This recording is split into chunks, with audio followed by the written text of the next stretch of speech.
Good Wednesday. Welcome back, and thank you for tuning in and spending a little time with us. It's Wednesday. It's the 26th, and another beautiful summer-esque day in the neighborhood, and more of that in your forecast. Not so much tomorrow. We've got a cold front coming through. I'll tell you what, it looks to change weather-wise in just a few moments. We look to rebound. We've got some nice weather in the forecast. We've got the 80s for the weekend, and it's not a washout, but just a chance of showers pretty much on down the line. We'll get to that in just a few moments. We'll also get to a flurry of EMS calls and other calls of emergency, mostly in downtown Sagersville, in a matter of just a few moments from each other, almost simultaneously. We'll just go through that kind of briefly, as a lot of activity I know, and probably a lot of questions from viewers. Last night, the Hornets hosted Sheldon Clark. Highlights are forthcoming. And, of course, the announcement that was privy to all of Kentucky today in regards to the aluminum plant that will be constructed in Greenup County, with high hopes that it will also pave the way to even bigger things for all of eastern Kentucky, as big as this announcement and project is. A local fireman honored and recognized today by his fellow department as he was laid to rest. We'll speak to one and other news and information to roll into what's left of, albeit a busy half hour. We'll go ahead and begin with the nation that has gripped Kentucky, with the announcement that has gripped Kentucky and some of the nation, as well as an aluminum company, a manufacturing facility. This is a little hard to fathom, more than 2.5 million square feet in size, is to be constructed in northeast Kentucky, if you will, on the Ohio River, just outside of Ashland, in a 2-year period. 1,000 construction jobs initially, and more than 500 permanent jobs thereafter. The answer to the question as to what Governor Bevin was asking legislators to pass a $15 million incentive for right at the end of the General Assembly answered today with a joint announcement by he and representatives of Brady Industries. As a joint announcement made today by Kentucky Governor Matt Bevin and Craig Bouchard, the chairman and CEO of Brady Industries Incorporated, was made. An announcement that Brady will construct the nation's first greenfield aluminum rolling mill in over 3 decades. This is Kentucky Governor Matt Bevin. I'm here with Craig Bouchard, and we are about to sign a document that I think in time we're going to look back on and realize was a seed in the ground of something that is truly transformative, something historic, not only for Kentucky, Eastern Kentucky specifically, but frankly for America and for the entire world of metallurgy. And it's starting right here. In an undisclosed location, in a conference room that could be identified by intelligent people by the artwork behind us. But this is the beginning of something great. And Craig, please, I'll let you do the honors. I would first like to say that we are coming to the state of Kentucky very much because of this gentleman, Governor Matt Bevin, who is a spectacular head of the state, and his team from Kentucky, the best that we have seen. So we are going to take on the pleasure and the challenge of building a great company in eastern Kentucky.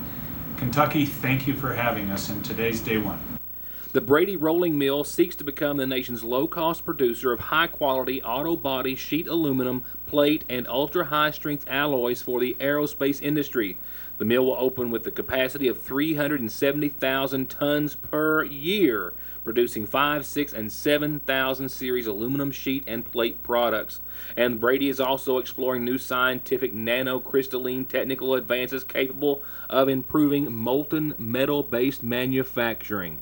For more, we'll turn to State Representative John Blanton, who gave me these words while still in Greenup earlier today, saying, sure, he'd love to have had it in Magoffin County, but regardless, he sees this, as monumental as it is, as just the beginning. Well, the encouraging thing is that it's bringing an industry into an area that has seen such a loss of jobs through the coal industry, through Armco and different companies throughout our region. And this is going to be another Armco steel type company. It's dealing with aluminum, but this is one of those long-term, 550 plus employees, making extremely good salaries. It's a little further than I would like for it to be from Magoffin County, but we have people driving in this area every day right now that's working. So I feel confident that there's going to be some of our constituents there in Magoffin County that's going to be employed down here, both during the construction phase of a 22 million square foot facility. You know, that's just hard to fathom that size facility. They're making a $1.3 billion with a B investment into this industry and particular facility. This is going to be here to stay for a long time. And so, again, though it's a little further away than I would like, it is within driving distance for our people, no farther than they're driving to Georgetown now, many of them. So we are going to have people in McGoffin County that's going to be working at this facility. I have no doubt about it. And so with that, that's going to be beneficial to our constituents. And this is also going to bring rise to other potential industries looking to take the product that they're making and begin to assemble it in different products, because they're going to be making aluminum sheet metals that are used in automobiles, airplanes, defense contracts. So we're going to be aiming at recruiting industries in that can benefit from this particular industry here with Brady Industries to use that aluminum and to attract industry into McGoffin County and into our district. So, this is the start of something big that's going to change the face of eastern Kentucky. The 2.5 million square feet under roof will sit on the Ohio River. The CSX Railroad will run through the property. I-64 will connect the mill site to some of the nation's largest auto-making and aerospace customers, as Kentucky exports more than $10 billion a year in aerospace products, currently second in the United States. They expect to start construction early next year. They expect to have it completed in 2020, just 2 years later. The construction will create about 1,000 jobs, and then the company itself, about 550 jobs, with an average or near salary of some $75,000 each. And Kentucky was chosen out of 24 cities, all vying and fighting for the facility. I'll be right back with more local news in just a second.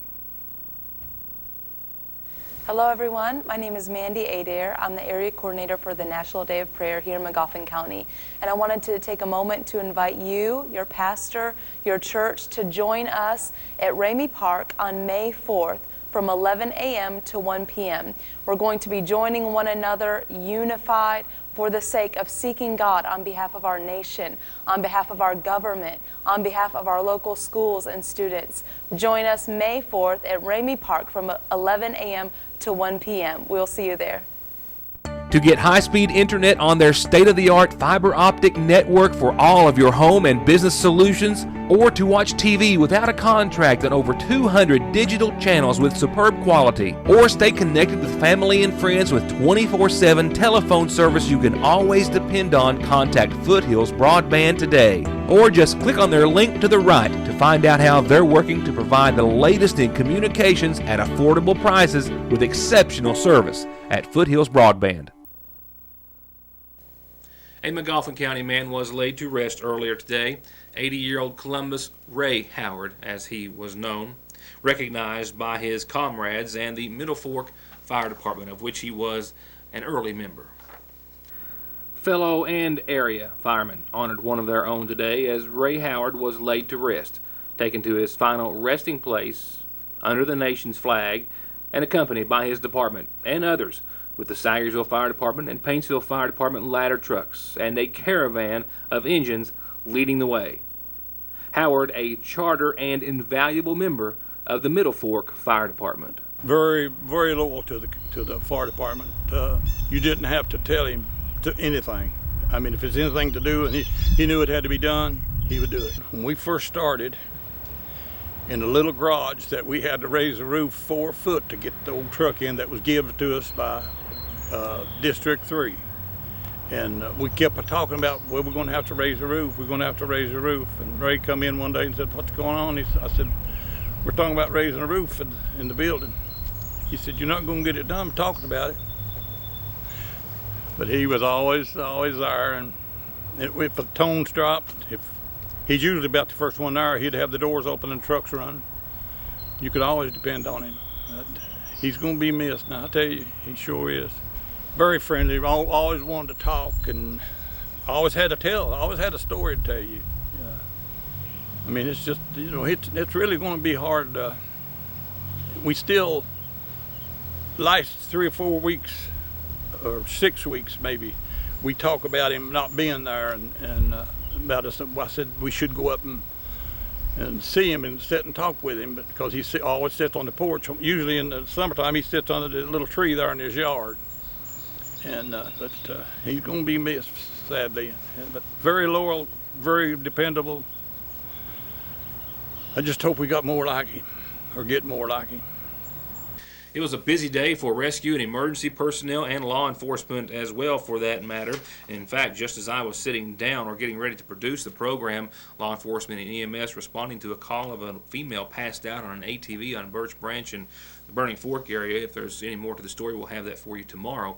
But just in the matter of about 30 minutes or less, and for some calls almost simultaneously, several calls taking place in the downtown area or very near. One woman airlifted from basically her front lawn in downtown Sagersville. A man taken to the McGoffin County Sheriff's Department to be placed under arrest started experiencing heart pains, he said. He was taken to a hospital and needed EMS attention, and other calls of emergency, all happening within literally just a few hundred feet of each other. This was the scene as rescue and EMS personnel were making their way into the sheriff's office after McGoffin County Sheriff's Deputy Neil Adams called to say that a prisoner that he had was experiencing chest pains and he may need medical attention, or at least checked out. That was after, I believe, a man was found on an ATV on Coon Creek in McGoffin County. He was also said to have been in possession of some sort of prescription medication before being arrested. He was actually taken into custody, but then taken to the hospital by ambulance from the sheriff's office earlier today for observation or investigation into his health condition. At the same time, simultaneously, just a few hundred feet across the street, a woman was found collapsed in her front yard, in her 60s, I believe, early 60s. She'd been mowing the lawn and was found collapsed. EMS responded, and it was deemed that she may have suffered a serious medical condition. 118 was called, Unit 118 from the Appalachian Regional Hospital in Morgan County, and flew to a scene that it actually just landed to last night. They were in Sagersville for some training at the Sagersville Fire Department across the road, and landed basically in the same spot that they landed last night, which was in the lawn of the local woman who was airlifted, I believe, to the Central Baptist Hospital.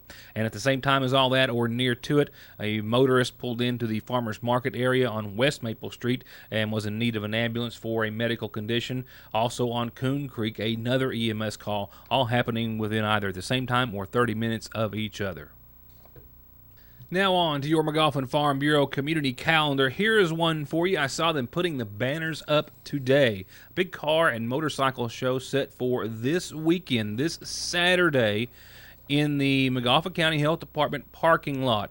Now, this is hosted by the Sagersville Ride Aid, but all proceeds going to support the Children's Miracle Network. It's 10 to 2 this Saturday. Register up until 1, $15 per car, $10 per motorcycle at the Health Department on the Mountain Parkway. They're going to have concessions and food. They're going to have a 50-50 raffle and other raffles. And once again, car shows are fun. Even if you don't have something to drive, such as myself, they're just fun to go and take a walk through, and you can support the Children's Miracle Network that way. And you can do it Saturday from 10 till 2 at the McGoffin County Health Department. Remember, tomorrow night, 6 to 8, the National Weather Service will be here for their Skywarn Weather Spotter class. It's in the McGoffin County Fiscal Courtroom upstairs in the back. It's a free training to help you become alert and become a weather spotter and protect yourselves, your family, and your community from severe weather. No need to register, don't need an appointment. You just need to be there. Thursday, tomorrow, 6 to 8. Remember that evangelism, the spring revival, preaching the cross and Christ crucified, starts this Friday night at 7, Saturday night at 6, and Sunday morning at 10 and 11 from the Emmanuel Missionary Baptist Church. They'll have special guests throughout, from Five Guys in a Bible broadcast and much more to see and hear and feel. Friday, Saturday, Sunday, Emmanuel Missionary Baptist. And kids and moms and dads, one last reminder about the T-shirt contest hosted or sponsored by the McGoffin County Farmers Market Association. Any elementary student is eligible and encouraged to draw a design for the Farmers Market Association T-shirts. They'll pick one and give that person a $25 prize, and your design goes on the T-shirts. Submit them at the Extension Service by May the 19th. And submit your calendar announcements, birthdays, and anniversaries to Your News Today, P.O. Box 1443 in Sagersville. Email at yournewstoday@yahoo.com. Facebook, Ritter Mortimer. Our phone is 349-3699. You can fax it in at 3221. And remember, the programming is always on in case you missed it the first time, yournewstoday.com, and our YouTube channel at, of course, Your News Today by Ritt Mortimer. I'll be right back. We'll wrap it up with some more local news and your changing weather forecast. Still a lot to cover. Stay tuned. As soon as I left you at 6:30 last night, I made my way to the Magoffin County Athletic Field where the boys were hosting Sheldon Clark. I can't say that I'd missed the best part of the ball game because there was more highlights to come with a shutout for the Hornets. There was also 4 runs made by the home team in the first inning that I did miss. We'll pick it up at the top of the second after a 4-0 burst by the Hornets in the first inning. But both teams go scoreless in the second, third, fourth, top of the fifth for Sheldon Clark until the bottom of the fifth when Zach Salyer gets a base hit and then steals second off the next batter, followed by Ethan Collins, who finds the gap, and Salyer, who finds his way home for the Hornets' 5th run before Sheldon Clark gets the out at first for 3 to close the inning. That 5th run, their last for the evening. From there, the big story was on the mound. Ethan Collins, consistent, effective, and pitched a shutout against the Cardinals, who were runless on the evening. This is Collins' 2nd shutout of the season as the Hornets win 5-2 zip and then hit the road tonight to go to Sheldon Clark with a 9-3 record thus far on the season and 3 wins now and 2 losses in the 57th district. The Lady Hornets, too, were in action last night. They had a road game over at Johnson Central. They came back 10 runs shy and runless, for that matter. Johnson Central made their way over the Lady Hornets last night 10-0 in 5 innings. I expect the Lady Hornets may be looking to take it out on Breathitt County when they're on the road at Breathitt County tomorrow night. The Lady Hornets' next game thereafter is also their next home game on May the 1st, 5:30. We'll be there and be reminding you of the game before it starts. Well, let's remind you and give you the most recent updates, weather-wise, that is. A cold front cometh, knocks temperatures down just a bit, ups chances for some showers and storms before temperatures make their way back into the 80s. As for the time being, we are still high and dry. Highs, I'm still in the upper 80s at 6:30 near to outside the studio here on East Maple Street in Sagersville. You can see what's coming hours and hours away. Not until tomorrow morning will we see what's left. I think it will start to break and bust apart, but we will see some showers, and there is the potential for a few thunderstorms as well. We could see some severe thunderstorms out of this as well. Just going to have to keep your eye on the weather early tomorrow. Right now, the National Weather Service has a window painted for your Thursday as a slight chance of showers and thunderstorms after 10 a.m. I'm not going to be surprised if it's not a little bit earlier than that. It's still going to track rather slowly to make its way into eastern Kentucky, and you're still not going to have to worry about it tonight. But in the morning, you'll see what is going to be the worst of it, and we're hoping that it's not going to be all that bad.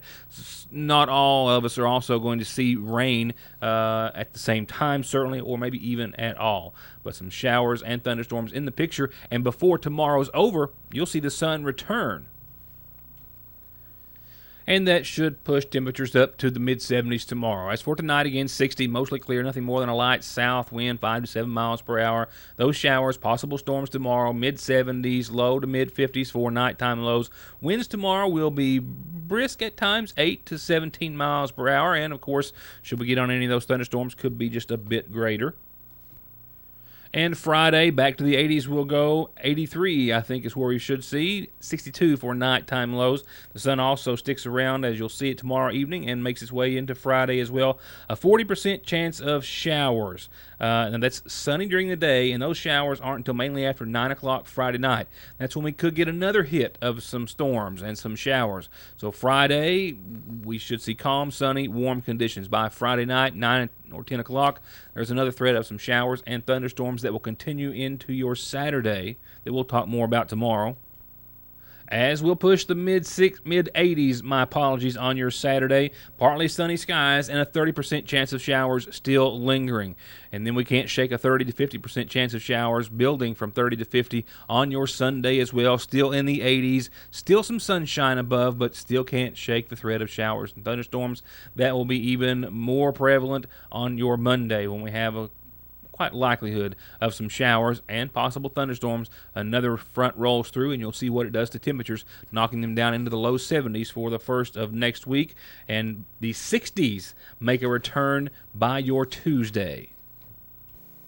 And that'll do it for our time for tonight. Thank you for watching. Enjoy the rest of your Wednesday evening. Hope to see you back here tomorrow night for more of Your News Today.